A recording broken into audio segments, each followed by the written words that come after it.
Asymmetrical horror games. When people hear people say that, sometimes it's a good thing, sometimes it's a bad thing. You might be thinking of one of the games listed here, or you might be thinking of companies like Gun Media, Illfonic, or Behavior. The other day, about a week ago, Wheezy F Mamba came up with this poll on his YouTube asking what the best asymmetrical horror game is. And I'm here to give my opinion on that. Again, this is an opinion, so if my number one game is not your number one game, that's fine. That's 100% fine. But with that being said, let's get right into it. First up, we have Killer Clowns from Outer Space, the video game. This game is super fun. I'm going to throw it in the fun tier for our very first ranking of this video. This game, as I just stated, is a lot of fun. It's a lot of fun to play with friends. You can play as the killer, well, the clowns with your friends. You can play as the survivors with your friends. This game has all of your typical Illfonic, janky funness that you want in their type of games. Playing clown is really fun. It's got some really fun abilities like the invisible car. You have a popcorn launcher, which is really cool. You got a mallet, like a spiky mallet you can swing with. The cotton candy guns. You can hook people with the cotton candy cocoons to try and get to the clown apocalypse and then the game quicker. That helps with people that are like really good or really stealthy. It helps you try and get that game rolling a little bit, because if you get 16 cotton candy cocoon hooks, the game goes into end game basically. So you start the clown apocalypse, they're kind of forced to come out of hiding. But speaking of escaping and end game, let's talk about that real quick. One thing this game does well, it's got multiple exits. It's got a boat. Unfortunately, you cannot drive it. It has a bridge that two people can escape on. It has a portal, and it has a bomb shelter escape. Also, you can kill the clowns in this game as the survivors. That is a big thing that we'll talk about in a few games down the road. That's big in a lot of these games. People love the ability to fight back and kill the clowns. I'm a big fan of the maps. They have fun executions. There's like a balloon sword. There's one where Clownzilla stomps on someone. There's one with Shorty in a pizza box. Shout out to Stalky Boy for that, by the way. Me and him are kind of in the same boat there when it comes to executions in these types of games. I love me some good executions when it comes to these games.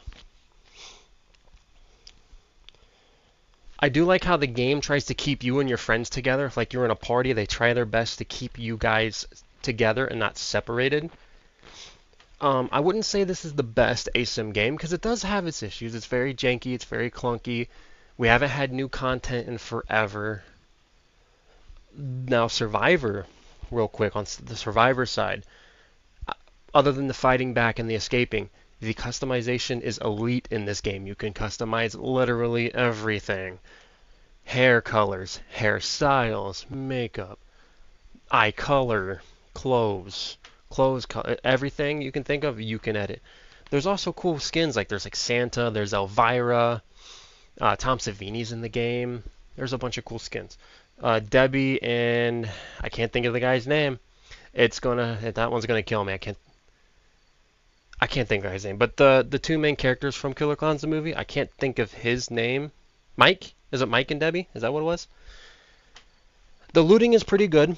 I feel like you find stuff pretty consistently. But this game doesn't have the biggest player count. And people blame Illfonic for that, but when you really sit back, look at it, and think about it, that's more of Killer Clowns not being a powerful IP. People know of it, but you can't go outside and ask your entire state. Show them the Killer Clowns, and they're gonna know they're clowns. They're not gonna know what they're from. But you show them people like Michael Myers or Jason or Chucky or Ghostface. They're gonna know where they're from. They'll know who they are. They'll know where they're from. So the power of the IP wasn't very strong, so it probably wasn't able to keep players like that. But I think that's really all I can hit on here really quick. Yeah, we're going to move on to the next game right now. Next up, we have Friday the 13th, the game. I hope this sounds better because I know the audio yesterday and the thing wasn't bad. I'm recording this in 2 separate days. Friday the 13th, I'm putting in the grades here.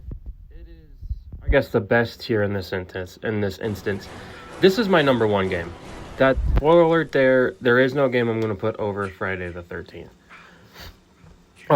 I could talk all day about this game, but I'm going to try and keep it as short as possible. Get to my actual page here. I jotted down some notes because I tried to record this once and it was all over the place. So when it comes to this game, there's so much to do on Jason and Survivor's side.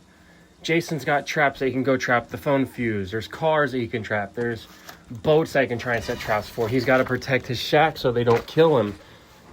There's multiple Jasons to choose from in general in this game. You have part 2, 3, 4, 5, 6, 7, 8. And you have Jason Goes to Hell. We were about to get Jason X, and then the lawsuit came in.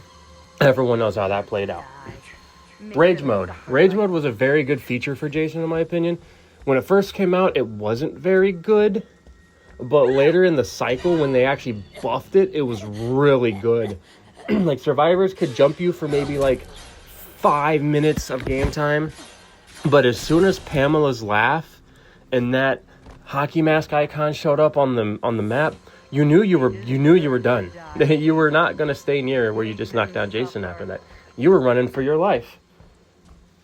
Proximity music / chase music was amazing. I loved a lot of the Jason songs. I like that every single Jason had their own music. Part 5 was easily my favorite. Speaking of proximity chat. The killer could talk to the survivor. Survivors could talk to the killer. That's a big thing in making these games fun.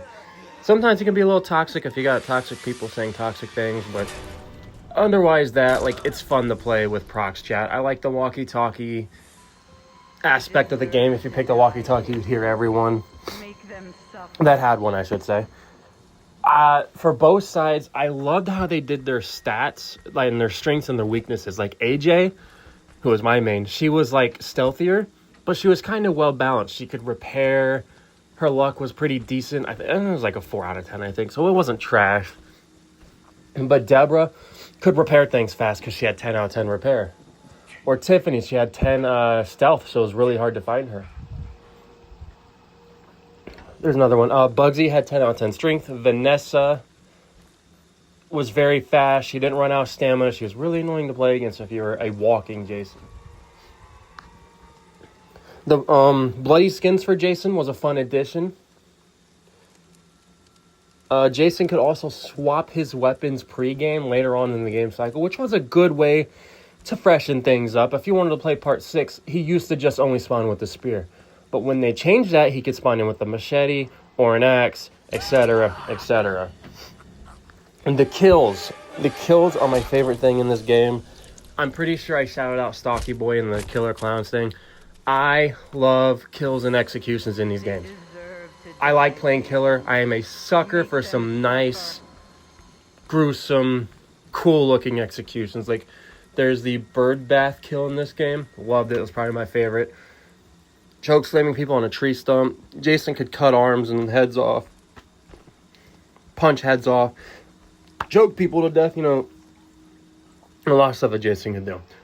One of the only downsides about playing Jason was when you faced a bully squad before rage mode.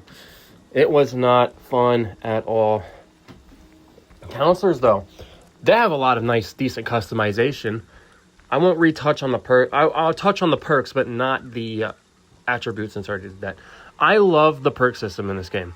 I like using your counselor points that you earn in-game to roll for perks. I like that there's different tiers of those perks that do better things.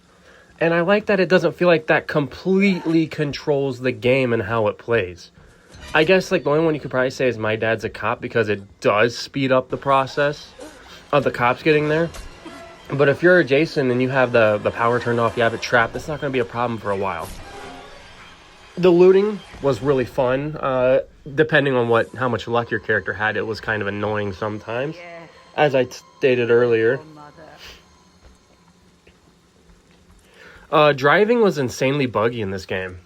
When you would get in the car to drive, it was laggy, it was buggy.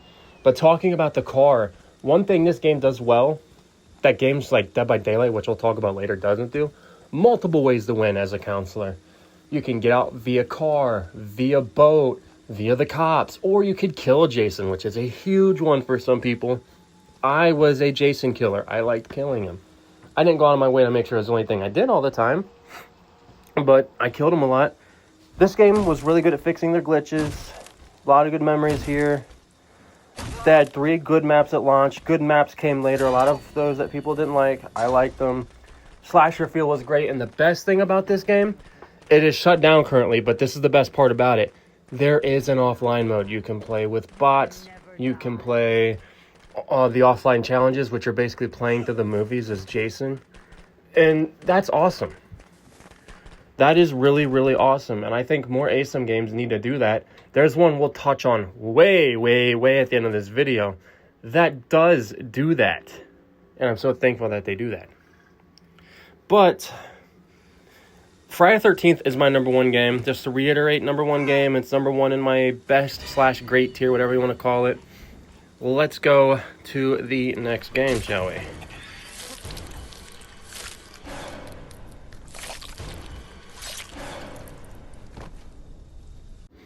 Next up, we have Texas Chainsaw Massacre, the game. And I'm going to throw this immediately into the best tier.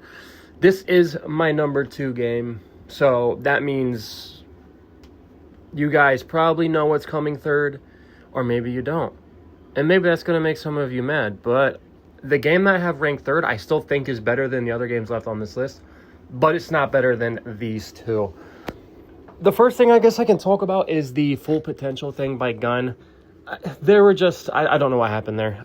They definitely did not reach their full potential at all. Like, there was so much more they could have added character-wise, map-wise, ability-wise. It's like, what they call us? It feels like the people that they were working with messed up really bad, and they had to kind of clean it up. You know, it was a mess. But let's get into the actual gameplay and stuff and not talk about the big negative about the game. We'll get to other negatives, but let's not talk about that one as bad. Playing Family and Survivor is fun because you can play it with friends. She's with like 2 or 3. I love being able to just, if I'm playing Survivor and I'm having a bad day and I want to switch, I can just go play Killer with my friends instead, and we can just kill survivors, or like if we're getting destroyed as Killer, which happens a lot, we can switch over to Survivor and enjoy that. Now, when it comes to the Killer side, I actually enjoy their abilities a little bit more than I enjoy some of the Survivor ones, outside of hands. If you've played the game, you know why I'm saying that. I'm a big fan of the skill tree elements in this game. I like how it looks. I like how it plays out. You have like 3 different paths you can go through. You can branch off into different directions. You get your perks, your upgrade points. That you can upgrade your proficiency or your stealth or your fighting. I'll come back to that here in a minute. Leland got sent. But some of my cons are perks. Like one that's not so bad but can be annoying is like Scout for the family. No. I don't think that one's game breaking, but it is kind of annoying to go against when you're playing someone who doesn't have a lot of stamina on the Survivor side, because they're really fast with Scout. The rush meta and the try hard meta in this game is probably my biggest downside to this game. There's like, it spawns Leatherface in the basement, and then it spawns the 2 other people by one of the objectives usually. And oh my gosh, sometimes they are already up in the middle of the map doing stuff by the time you even get back to the middle of the map. It is so annoying. Like, they've taken, like, the Survivor side's taken the game, completely flipped it on its head. They're not even the victims anymore. The family becomes the victims. Because you got people like Leland who max out his, we're going to talk about now. Leland maxes out his 50 strength, and he brings choose flight, and you're stunned for 20 minutes while he's taking all the objectives down. It's like, well, the front or back door. And they do it endlessly. And the sneak attacks are buggy sometimes, to where if you try to stab someone in the back, sometimes it doesn't work for me. Most of the time I always get stabbed in the back, though. I do like the ability to fight back without killing the killers. I think that adds to the variety, like I said with Friday. I prefer being able to kill them like you could in Clowns in Friday, but I'm okay if you can just fight back in that sense. But it needed to be done way better. Let's see. Again, I'm going to touch on the abilities I was talking about on the Survivor side. I don't like people like Danny. Danny ruined this game for me. Like, when he came out, I stopped playing it. I couldn't stand Danny. Again, like you heard me saying Friday when I was complimenting that perk system, I hate when there are perks or abilities in a game that basically drives the game. It's like, no, we want that stuff that helps us. We don't need it to bail us out all the time and be the reason we win or lose, you know? I don't like that stuff. I never have. And I think it's worse in the next game that we're going to mention. Not in the next game, but in one of the later games. I didn't mean to say next game. I don't remember what the next game is. I guess we'll find out when we get there. The maps themselves are really, really, really, really good. Gun really took their time with these maps. They did very well with the atmosphere. The rain, the weather variants are really nice. The level 99 cap is a big downside. Because you got the 99, you had nothing else to grind for. Nothing. And then, like I said, they stopped bringing out characters and stuff, so you couldn't grind to, upgrade your characters more. Rush Week was a fun mode. The big downside was you couldn't play with friends. The gameplay loop on paper sounds nice. It's like you're starting in the basement, you're trying to sneakily get away from the family, but when it comes to actually playing it, that's not exactly, it's not at all how it plays. Actually, it's the opposite. The family's doing what they can to play defense the entire time because you're already upstairs by the time the other face has his chainsaw revved at the beginning of the game. But off the top of my head, I think that's about it for Texas Chainsaw Massacre I can think of here. Looking back at the notes, I don't really see much more I can add on. So with that being said, we're going to move into our next game here. Okay, so I was actually right. The next game is going to be Dead by Daylight. I am going to put this game in my great/best tier. Even though this is going to be my third top game, I know this is going to make a lot of people mad, especially the Dead by Daylight community, because I know how they can get sometimes when it comes to talking down on Dead by Daylight, or even just defending other games. But that's for another time. Dead by Daylight. This game, if we're being honest, it's repetitive. It gets boring after a while, especially on the survivor side. Because you're running around repairing generator, repair another generator, repair another generator. Maybe you get lucky and you get chased by the killer for a little bit. That'll freshen up your gameplay a little bit. But if you don't, you're just sitting on a generator all game just to walk out of a door or wait for hatch. And one of the problems I was stating with games like Texas, the perks in this game drive this game. I was talking with someone on Instagram about this, and I was telling them that Dead by Daylight is the type of game where perks literally drive it. Without perks, Dead by Daylight would be unplayable because it wouldn't be Dead by Daylight. Like if you play Dead by Daylight and you're not using perks, it's going to be a miserable experience no matter what side you're on, because perks are the sole driving force of this game. Even on the killer side, like, there are really good killers, but most of them can't do anything without perks. Because if you don't run a gen stop build to stop the gen rushers, you're screwed. If you don't stop a build to stop sabotage squads, you're screwed. If you don't run a build to stop swift squads, you're screwed. It's just like the entire gameplay loop only revolves around these perks. I do like the add-ons / the offerings. I think those are way more balanced than what the perks are at times. It gives you a very good balance compared to what running a Gen Rush build does. I've played games as Survivor where we've Gen Rushed the killer and we've done 5 generators in like 3 minutes. It's like, what can a killer do in that scenario? I've had games where I've been running gen slowdown perks and I still get gen rushed in minutes. It's like I would be chasing a survivor and there's already 2 generators done before I even land a hit. Now, could that be a skill issue? Maybe, but I'm not a trash killer. That's why I'm like, ugh. But the big thing that this game does well, and the reason it's been around for 10 years, the killer side is actually pretty different. You have multiple things you can do. It's not just run here, run here, run here, even though it kind of is. But there's different things you can do with different killers, like Trapper can set traps, Jace can go invisible, go around the map, Michael can stalk. It's like they have more variety on the killer side, but that's not my big point. My big point is the chapters and the customization in this game is absolutely top-notch. Easily the best of all the asymmetrical horror games. When you look at Dead by Daylight, there's a reason it's been alive for 10 years. You look at all the killers they have. They have Michael Myers, Jason Voorhees, Freddy Krueger, Chucky. They have Resident Evil. They've got The Walking Dead. They've got anime stuff. They're getting ready to add Art the Clown. They have a bunch of their own people like the Trickster. The Grimoires coming. On the Survivor side, you have Michaela Reed, who's one of my favorites. Sable Ward, excuse me. She's very popular.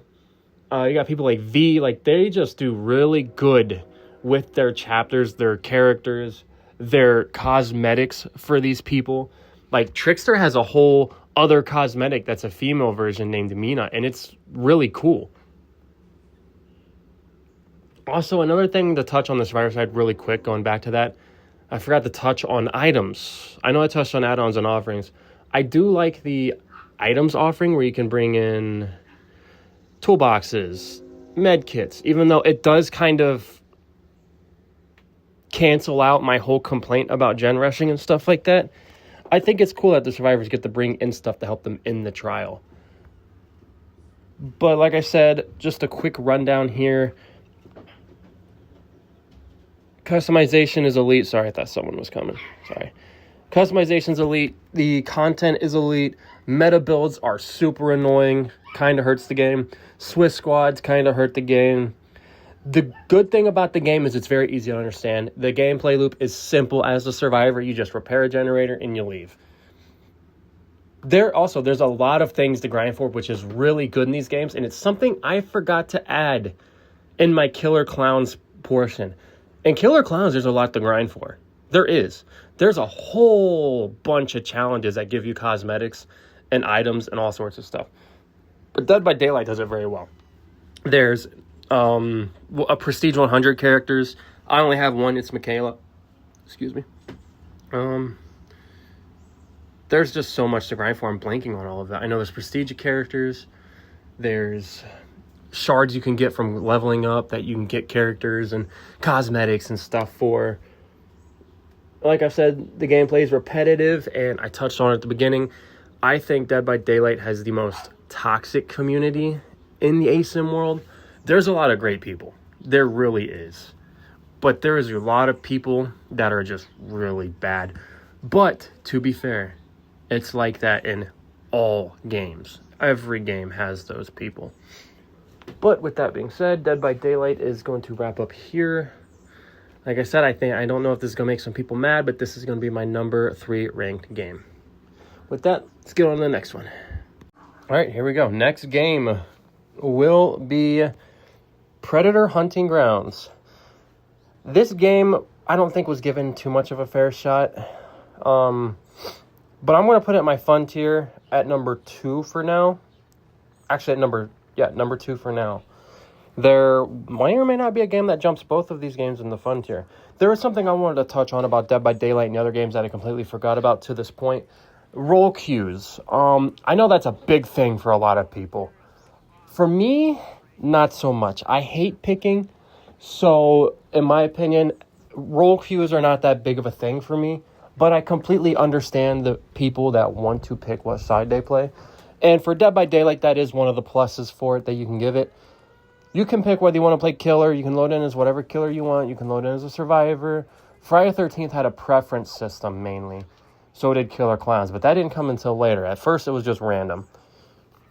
But with that out of the way, Predator.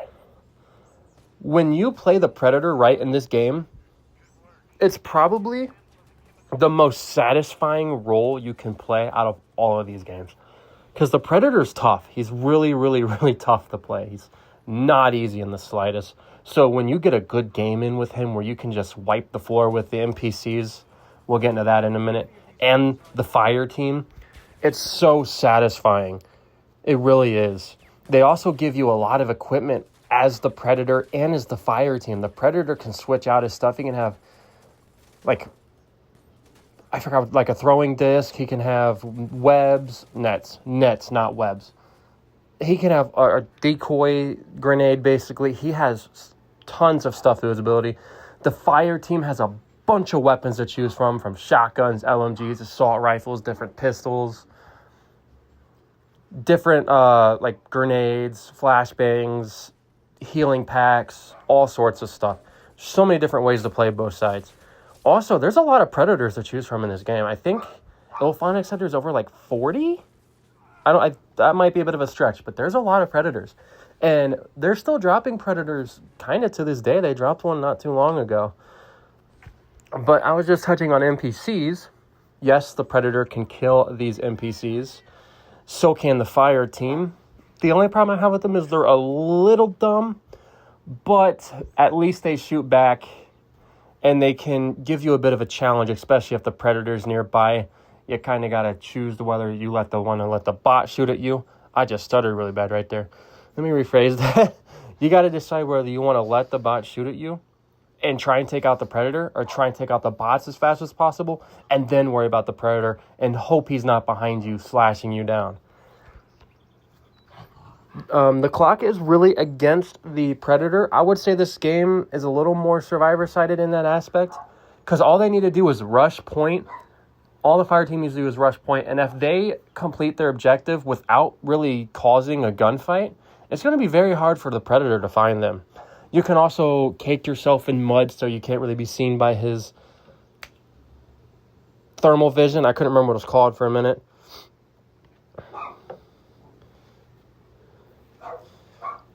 But I love the jungle feel of this game.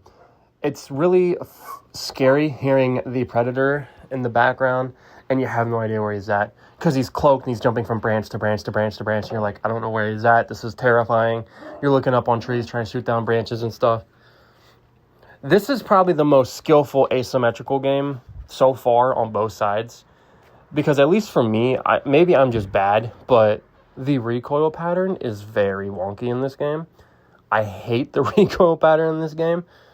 But like I said, the Predator's tough to play, but he's super satisfying when you know how to play him. But we're going to move into Evil Dead the game now.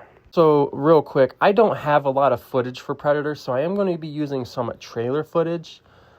I'm going to make sure they know that I wasn't just trying to steal something from them. Like, I just needed some footage to throw in there, you know? So the first game will be mine, but the second will be a trailer for the game. But now we're going to move into Evil Dead. Right, as I stated, Evil Dead the game is up now. This game is going to go into my fun tier immediately. It's going right to the front. I'm telling you now, if this game didn't kind of die when it did, I'm telling you, I would have put this game above Dead by Daylight. This game is so much fun. It looks great. It plays great. There are some downsides that we'll get into. Demon is very fun to play.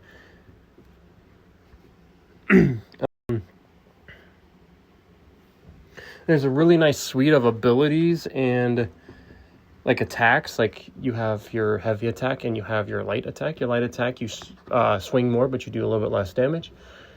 Your heavy attack, you take longer to swing, but it does more damage.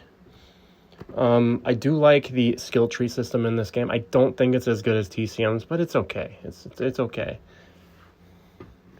The survivors are super fun to play, like especially with your friends, getting to beat down a bunch of AI demons and then facing the actual demon in the end game. Speaking of the gameplay, it's a little repetitive. It's just find the pages, get the dagger, or find the map and build the map. Then you got to get the pages and the dagger, and then you got to fight the dark ones. It's just that every single game. There's some abilities in this game that are really busted and annoying, like Pablo.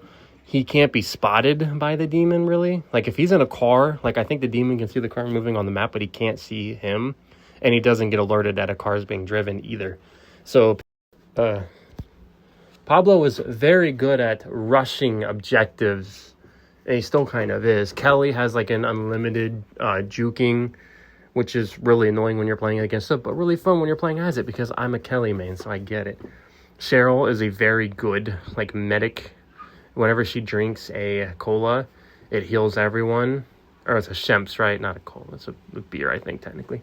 I do like the pink F upgrades. I think that's a really cool system in-game. You get upgrades in-game. You can upgrade your stamina, your fear levels, your ranged attacks, your melee attacks, etc., etc.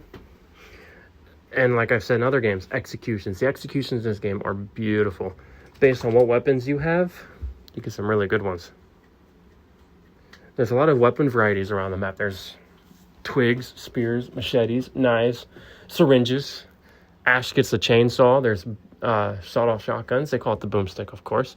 Double-barrel shotgun, pistols, machine guns, crossbows, exploding crossbows. There's a lot of stuff in there.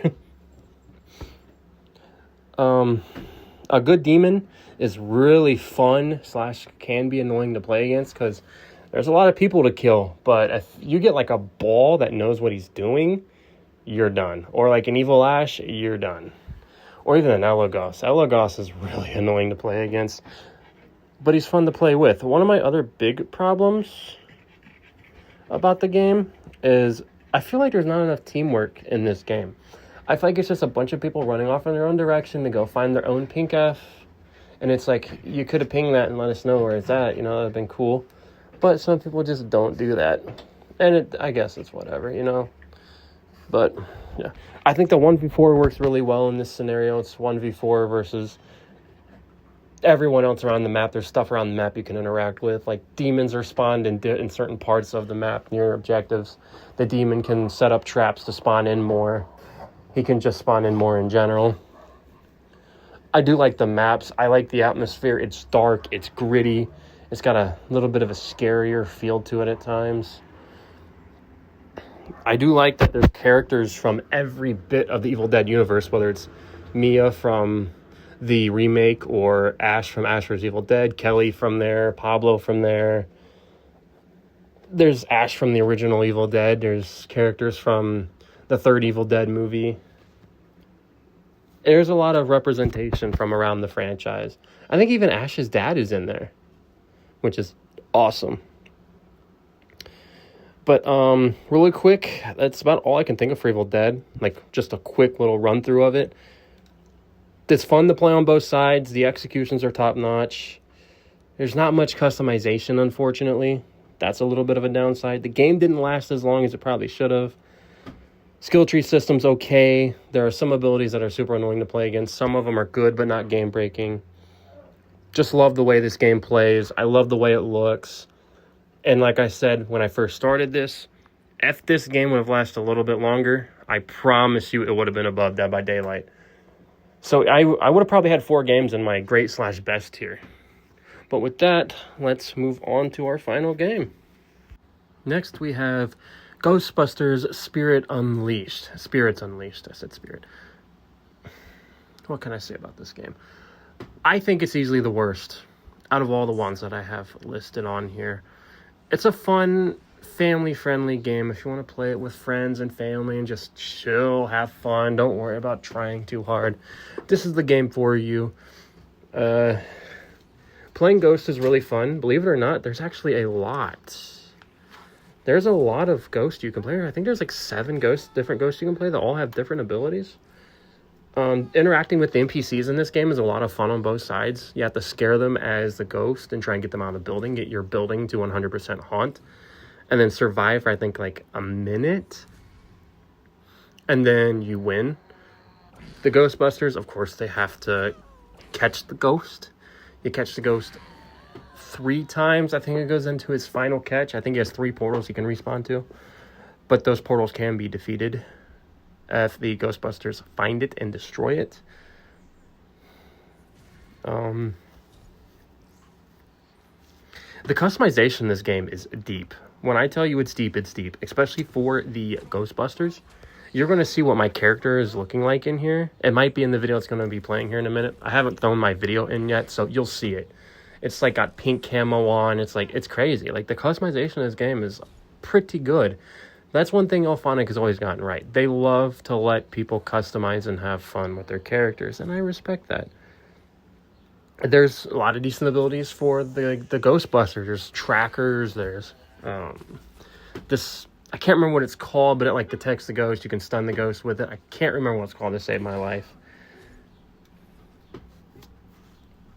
The NPC interactions on the Ghostbuster side is really fun too. I like interacting with them. It's funny. It's cheesy. It's a good time. It's just not better than the other games on this list.